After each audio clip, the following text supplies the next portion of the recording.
Xi Jinping read one book 3 times before becoming the most powerful leader in modern China. That book wasn't a Chinese classic, wasn't about ancient wisdom, and wasn't even written in his native language. It was Das Kapital by Karl Marx. And without those 3 readings, the China we know today would be completely different. But here's what nobody tells you about those 3 readings. The first time Xi Jinping opened Das Kapital, he was just a teenager, exiled to the remote caves of Shaanxi Province during the Cultural Revolution. Imagine this, a 15-year-old boy, the son of a disgraced Communist Party official, living in a cave dwelling with no electricity, no running water, and no hope. His father had been imprisoned, his family destroyed, his future erased. In that cave, by candlelight, he discovered Marx's masterwork. The pages were worn, passed between educated youth sent to the countryside for re-education. Some said reading it was dangerous, others whispered it was the key to understanding everything that had gone wrong. Xi didn't care about the warnings. Night after night, as temperatures dropped below freezing, he read by flickering light, his fingers numb, his mind racing. Das Kapital wasn't just a book to him. It was survival. It was understanding. It was the map to a system that had both elevated and destroyed his family. The first reading took him 6 months, not because he was slow, but because he read every single footnote, every historical reference, every economic formula that Marx had painstakingly documented. He filled notebooks with observations, questions, contradictions. He noticed between what Marx wrote and what he saw in the Chinese countryside around him. What he discovered in those pages would later become the foundation of his entire political philosophy.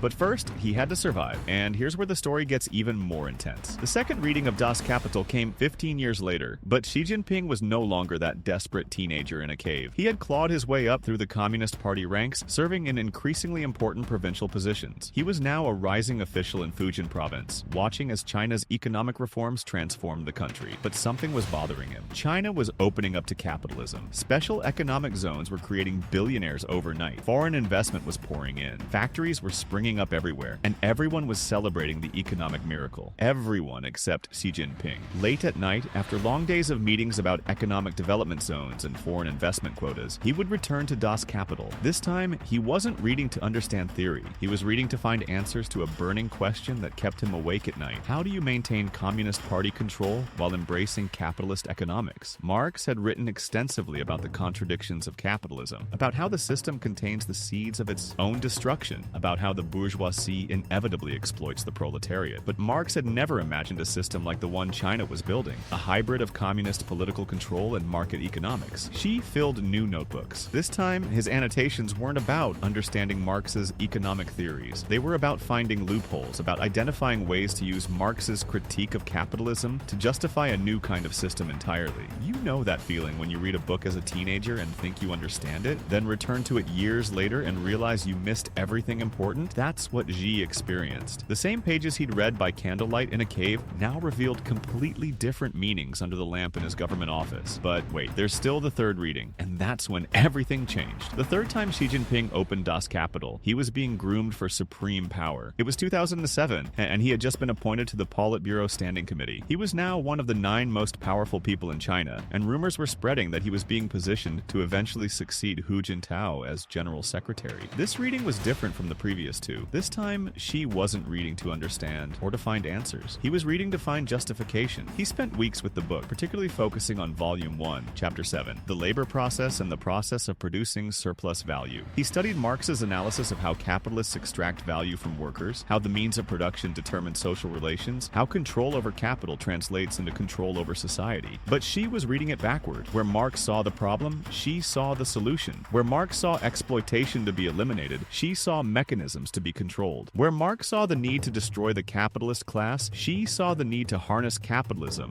while maintaining absolute party control over both capital and labor. His annotations from this third reading were different. They weren't questions anymore. They were plans, strategies, policy frameworks. And one particular passage on page 325 of his edition had so many underlines and margin notes that the page was almost unreadable. That passage would become the theoretical foundation for his signature policy initiative, but we'll get to that in a moment. Now, here's what makes Xi's relationship with Das Kapital so fascinating and so controversial. Most Western observers assume that modern Chinese leaders pay lip service to Marx while actually running a capitalist system. They think the references to Marxism-Leninism are just political theater, empty rhetoric to maintain ideological legitimacy. They're completely wrong. Xi Jinping's 3 readings of Das Kapital weren't academic exercises. They were the construction of a new political philosophy that he would call socialism with Chinese characteristics for a new new era, and at its core, it's based on a radical reinterpretation of Marx's economic theories. In 2018, shortly after securing his position as China's most powerful leader since Mao Zedong, Xi gave a speech at the Great Hall of the People commemorating the 200th anniversary of Marx's birth. The speech was mandatory viewing for all party members, over 90 million people. But what Xi said shocked both Chinese intellectuals and Western observers. He didn't just praise Marx. He didn't just recite standard Communist Party talking points. Instead, he delivered a detailed analysis of how Das Kapital's critique of capitalism could be used to build a system where the Communist Party controls capitalism itself. Picture this moment: the most powerful leader in the world's second largest economy, standing before thousands of party officials, arguing that a 150-year-old book about the failures of capitalism is the key to China's future. The audacity, the intellectual confidence, the absolute conviction. This was the third reading of Das Kapital made manifest.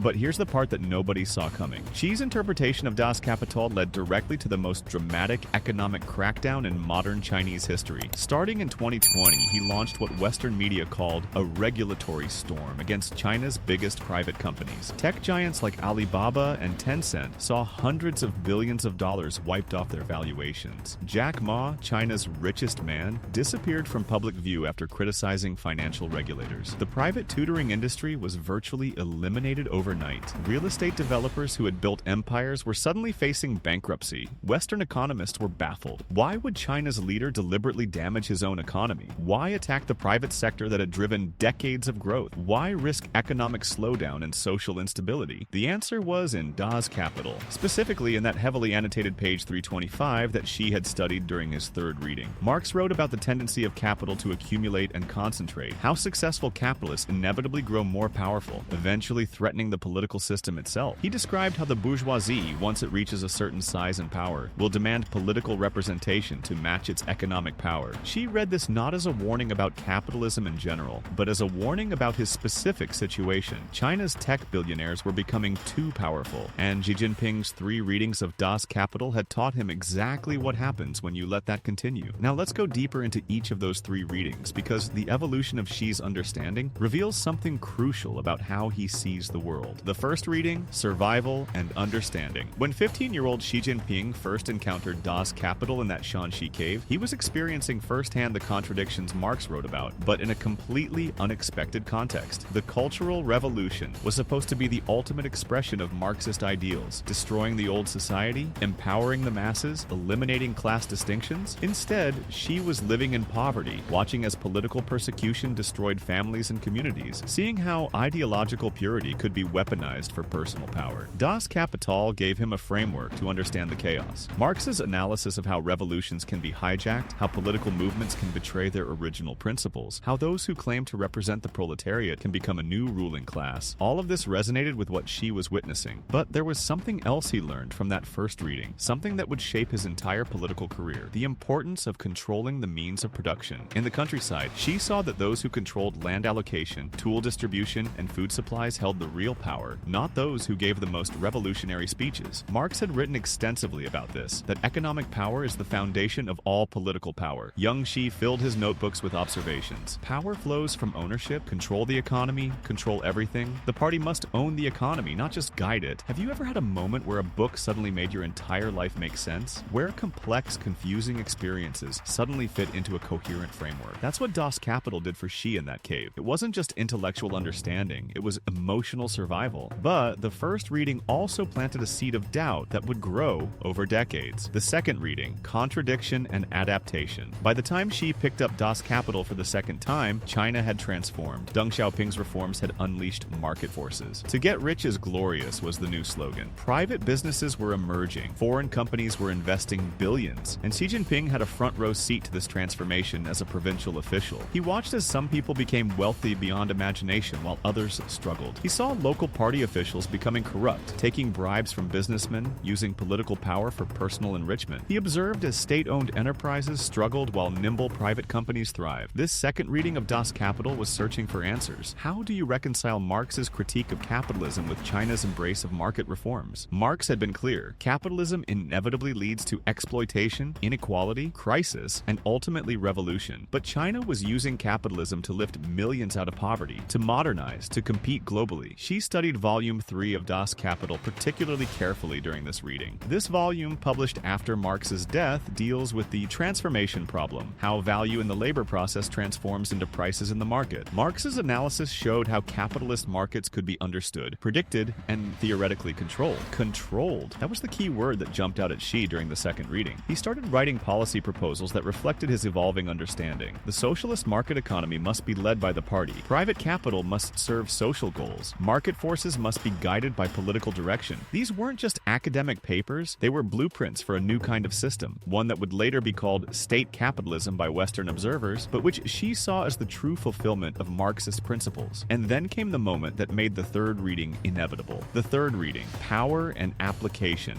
By 2007, Xi Jinping was no longer studying theory out of intellectual curiosity. He was being prepared to run the world's most populous country, and he knew that China was approaching a critical juncture. Private companies had become massive. Tech entrepreneurs were rivaling party officials in influence. Real estate tycoons were accumulating fortunes. A genuine capitalist class was emerging, wealthy, connected, increasingly bold. The third reading of Das Kapital was about finding the theoretical justification for what Xi knew he would eventually have to do: reassert party control over the economy before the capitalist class became politically powerful enough to challenge the party itself. He focused intensely on Marx's concept of the dictatorship of the proletariat, but reinterpreted through a Chinese lens. For Marx, this meant workers controlling the means of production. For Xi, it meant the Communist Party, as the representative of the workers, maintaining absolute control over all economic activity. The heavily annotated page 325 contained Marx's analysis of how capitalists will always seek to increase their power, how they will use their wealth to influence politics, how they will eventually demand a political system that protects their interests. Xi's margin notes from this reading were chilling in their clarity. Must prevent formation of independent capitalist class. Private wealth cannot translate to political power. Party must maintain monopoly on both political and economic control. Use capitalism, but never let capitalists control it. Think about the intellectual journey here. A teenager reading by candlelight in a cave. A rising official trying to understand economic transformation. A leader in waiting preparing to reshape a nation. 3 readings, 3 different purposes, but one continuous thread of understanding. And here's where Xi's interpretation of Das Kapital becomes truly revolutionary or terrifying, depending on your perspective. The implementation.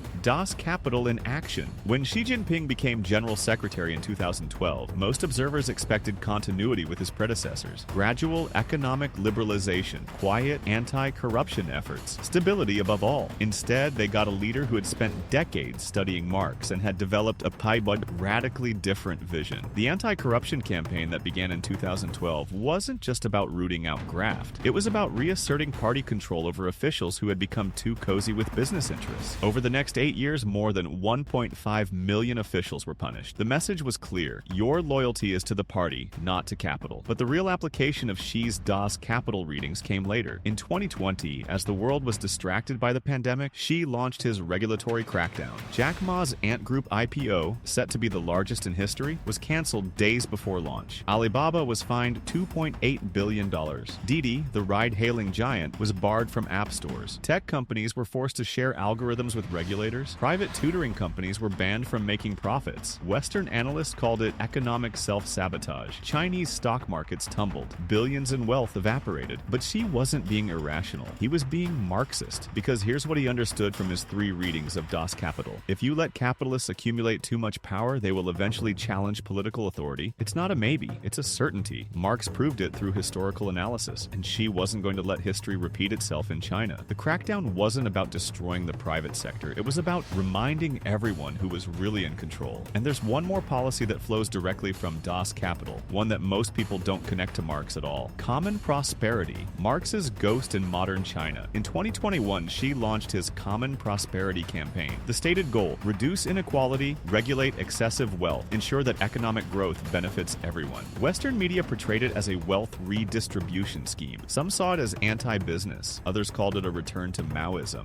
But if you've read Das Kapital 3 times, you see something different. Marx's fundamental critique of capitalism was that it inevitably concentrates wealth, creating massive inequality that leads to social instability and revolution. The solution, Marx argued, wasn't to eliminate all wealth, but to ensure that the surplus value created by workers' labor doesn't all flow to capital owners. Xi's Common Prosperity is a modern interpretation of this principle. Allow wealth creation, but prevent extreme concentration. Let capitalism drive growth, but ensure the party controls distribution. Use market mechanisms, but direct direct them towards social goals. It's Das Kapital as policy. And here's what very few people know. She has mandatory reading lists for all senior party officials. Guess which book appears on every single list? The controversy? Was Marx right? Now here's where this story gets philosophically complex. Xi Jinping's 3 readings of Das Kapital led him to create a system that Marx himself might not even recognize. Marx wanted to eliminate capitalism and private property. Xi wants to control capitalism while maintaining private property under party supervision. Marx wanted workers to own the means of production. Xi wants the party to control the means of production on workers' behalf. Marx imagined an international workers' movement. Xi is building Chinese national power through state-controlled capitalism. Is this Marxism? Or is it something entirely new that just uses Marxist vocabulary? The answer matters more than you might think, because Xi's interpretation of Das Kapital is now being exported. The global dimension, exporting the model. China's Belt and Road Initiative, Xi's signature foreign policy, isn't just about infrastructure investment. It's about demonstrating that Xi's interpretation of Marx works better than Western liberal capitalism. Through Belt and Road, China is essentially saying, we read Das Kapital correctly. We figured out how to use capitalism without being controlled by capitalists. We can deliver economic growth and maintain social stability. Western-style democracy isn't necessary. Countries across Africa, Asia, and Latin America are watching closely. Some are adopting elements of the Chinese model: strong government control over the economy, limits on political opposition, use of technology for social control. Das Kapital, filtered through Xi's 3 readings, is influencing governance models worldwide. Think about the power of interpretation. The same book that inspired communist revolutions, that justified Soviet central planning, that influenced independence movements worldwide, is now being used to justify a hybrid system that Marx himself never imagined. One book, multiple readings, completely different conclusions. But there's something Xi discovered in his readings that he's never publicly discussed until recently: the secret annotation, what Monet learned about capitalism's strength. Here's something that will surprise you. Xi Jinping's 3 readings of Das Kapital didn't just teach him about capitalism's weaknesses, they taught him about capitalism's strengths. And that's why he's so dangerous to Western economic hegemony. Marx was capitalism's most brilliant critic, but to critique something effectively, you must understand it deeply. Das Kapital is actually an incredibly detailed analysis of how capitalism works, how it innovates, how it adapts, how it survives. Xi learned these lessons well. His China doesn't reject capitalism's innovative power, it harnesses it. Chinese companies compete fiercely, but within boundaries set by the party. Markets allocate resources efficiently, but strategic sectors remain under state control. Entrepreneurs create wealth, but understand their success depends on political alignment. It's capitalism's engine with Marxist steering. And this brings us to the most important question: what happens next? The future. A new Cold War of ideas. Xi Jinping's 3 readings of Das Kapital have created an ideological challenge that the West is struggling to address. The Cold War was easier in some ways. Soviet communism was economically stagnant, technologically backward, and obviously failing. The contrast with Western capitalism was clear, but Xi's system is different. Delivers economic growth, it creates technological innovation, it lifts people out of poverty, it maintains social stability, albeit through authoritarian means. And it's all theoretically grounded in a sophisticated reading of Marx, a philosopher that Western intellectuals take seriously even if they don't agree with his conclusions. The battle of ideas in the 21st century isn't capitalism versus communism. It's liberal democratic capitalism versus authoritarian state capitalism. And the intellectual foundation for the latter comes from those 3 readings of Das Kapital. This is the moment where you realize that books matter, ideas matter, how we interpret history matters. That teenager reading by candlelight in a cave grew up to reshape global economics and politics, all because he read one book 3 times and drew conclusions that nobody else did. The legacy, what this means for the world. As of 2024, Xi Jinping shows no signs of relinquishing power. China's constitution has been amended to remove term limits. His ideology, Xi Jinping thought, is now enshrined alongside Marxism-Leninism and Mao Zedong thought as a guiding principle for the nation. And at the core of Xi Jinping thought is his interpretation of Das Kapital. Universities in China now teach Xi's adaptation of Marxism for the new era. Party schools require detailed study of how Xi synthesizes Marx's economic theories with Chinese characteristics. Young party members must demonstrate understanding of Das Kapital as interpreted through Xi's framework. The book that Marx wrote in the British Library in the 1860s, based on his observations of 19th century industrial capitalism, is now the theoretical foundation for a 21st century system governing 1.4 billion people. And there's one final twist to this story that brings everything full circle. The 4th reading, what comes next? In 2023, Chinese state media reported that Xi Jinping had been seen with a well-worn copy of Das Kapital during a private meeting with senior economic officials. The margins were filled with new annotations, fresh highlighting, new notes. A fourth reading. After consolidating power, after implementing his vision, after reshaping China's economy and challenging Western dominance, Xi Jinping was returning to the book that had defined his worldview. What was he looking for this time? Some analysts suggest he's preparing for the next phase, perhaps a more aggressive challenge to the US dollar's dominance, or a new initiative to export the Chinese model more explicitly. Others think he's searching for answers to emerging problems, slowing economic growth, demographic decline, technological decoupling from the West, but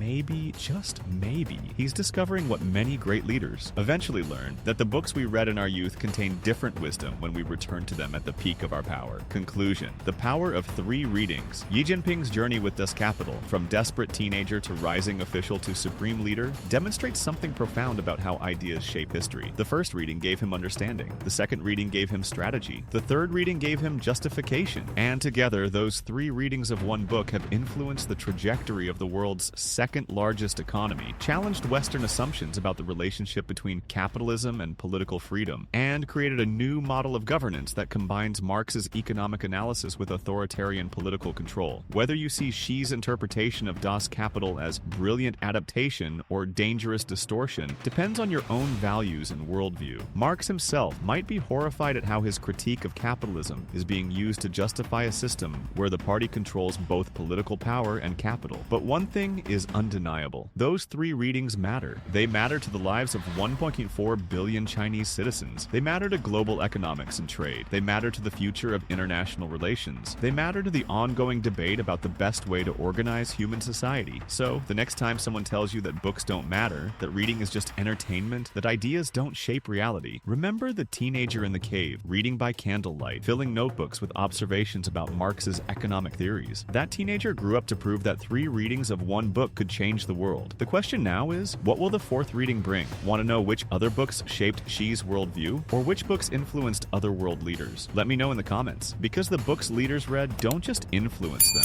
they influence all of us.